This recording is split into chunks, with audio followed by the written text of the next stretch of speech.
Assalamualaikum warahmatullahi wabarakatuh. Hmm, Pada kesempatan kali ini saya akan menjelaskan figur 11 pada jurnal A Systematic Review dan Taxonomy of Explanation in the Decision Support and Recommender System, yang dimana itu eh, berkutat pada explanation taxonomy. Bisa dilihat pada bagian ini, yang dimana terdapat 7 bagian, yang dimana itu ada objektif, display, generality, level of detail, responsiveness, target, dan user interface components. Ya, langsung saja masuk ke bagian pertama, yaitu objektif. Ya, fungsi dari objektif sendiri itu merujuk pada tujuan atau objektif dari penjelasan yang disediakan oleh sistem. Hmm. Pemahaman tentang objektif ini membantu dalam menentukan bagaimana informasi penjelasan seharusnya disusun dan bisa jadikan untuk mencapai hasil yang diinginkan sesuai kebutuhan. Dan pada bagian tersebut terdapat subbagian maksud saya. Yang pertama itu ada stakeholder goals, yang kedua itu ada user perceived quality factor, dan ketiga itu ada explanation purpose. Pertama itu adalah stakeholder goals, di mana terdapat 4 poin. Yang pertama itu acceptance intention, yang dimana meningkatkan kemungkinan pengguna menerima saran atau yang disebut sebagai niat kembali dalam sistem e-commerce. Dan kedua itu ada education, yaitu memberikan pengguna pengetahuan untuk mengambil keputusan dalam domain sistem. Dan ketiga itu ada use intention, meningkatkan kemungkinan pengguna menggunakan sistem. Dan keempat itu quality improvement, meningkatkan kualitas keputusan pengguna dalam hal kebenaran dengan mendeteksi kemungkinan dan kelemahan sistem. Dan yang kedua itu ada user perceived quality factor, yang terdapat 7 poin. Yang pertama, confidence dianggap sebagai sistem yang membantu pengguna membuat keputusan yang baik, yaitu membuat pengguna yakin akan keputusan tersebut. Dan kedua itu ada easy of use, mudah digunakan. Dan yang ketiga ada enjoyment sebagai sistem yang mendatangkan kenikmatan pada pengguna.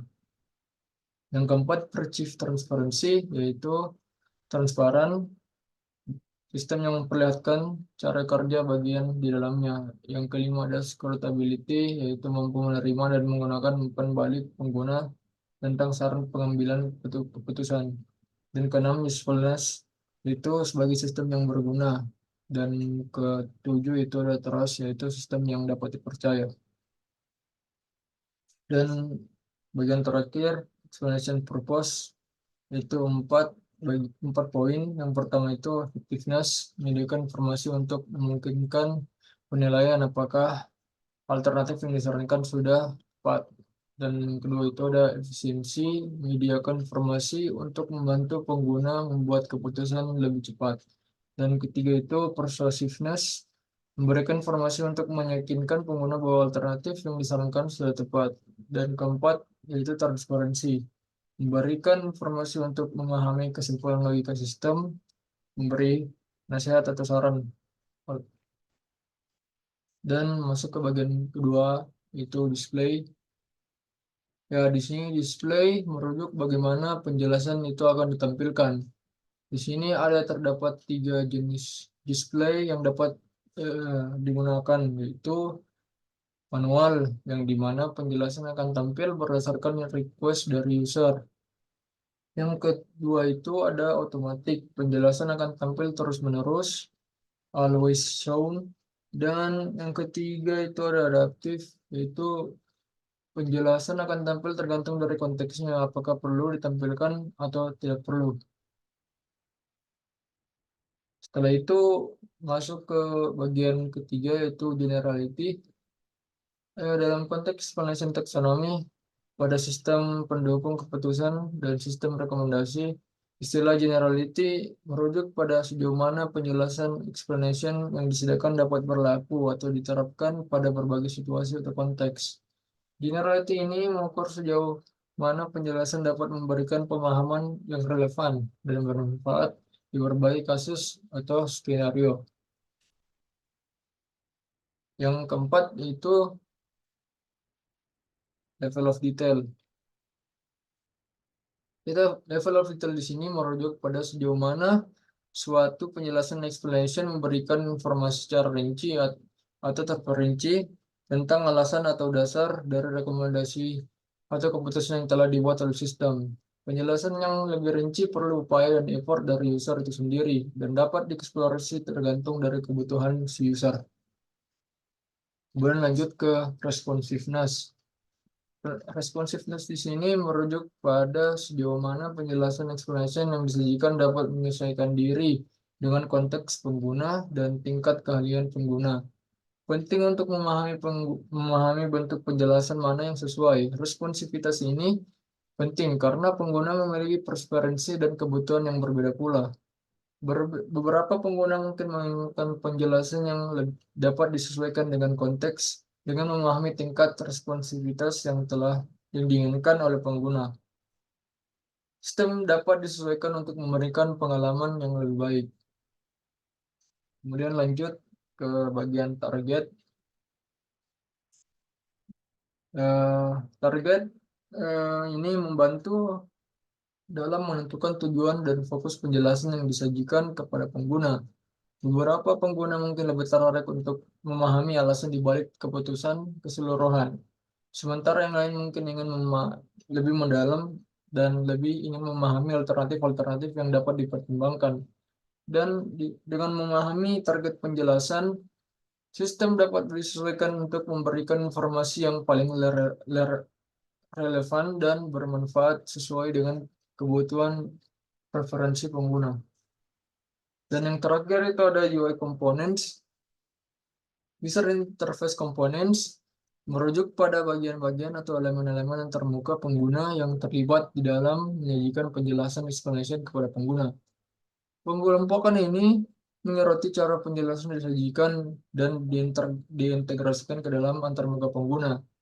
Terbagi atas dua kelompok, yaitu content dan presentation, yang dimana poin konten itu terdapat 4. Yang pertama itu ada input parameters. Input parameters berfungsi pada parameter atau variabel yang digunakan sebagai input untuk proses pengambilan keputusan atau sistem rekomendasi.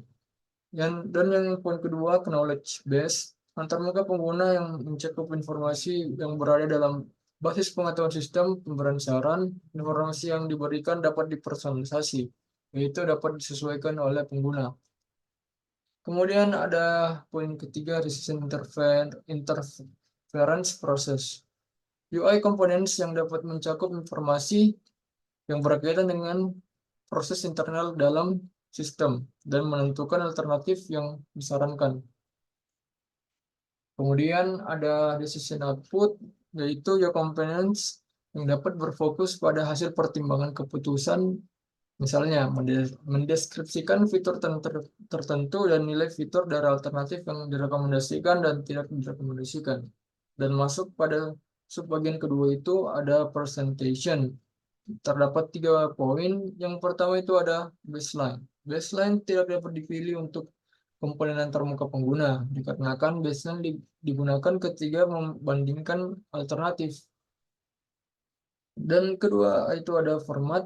Format merujuk pada penjelasan disajikan dan disusun dalam antarmuka pengguna. Terdapat 2 format yang bisa digunakan di dalam jurnal, yaitu natural language dan multimedia. Dan yang ketiga itu ada perspektif, yang dimana perspektif dapat merujuk pada sudut pandang atau fokus tertentu dalam penjelasan. Mungkin dapat memilih atau melihat penjelasan dari berbagai perspektif yang ada. Ya, mungkin yang bisa saya jelaskan, kurang lebihnya mohon dimaafkan. Wabillahi taufiq wal hidayah. Assalamualaikum warahmatullahi wabarakatuh. Terima kasih.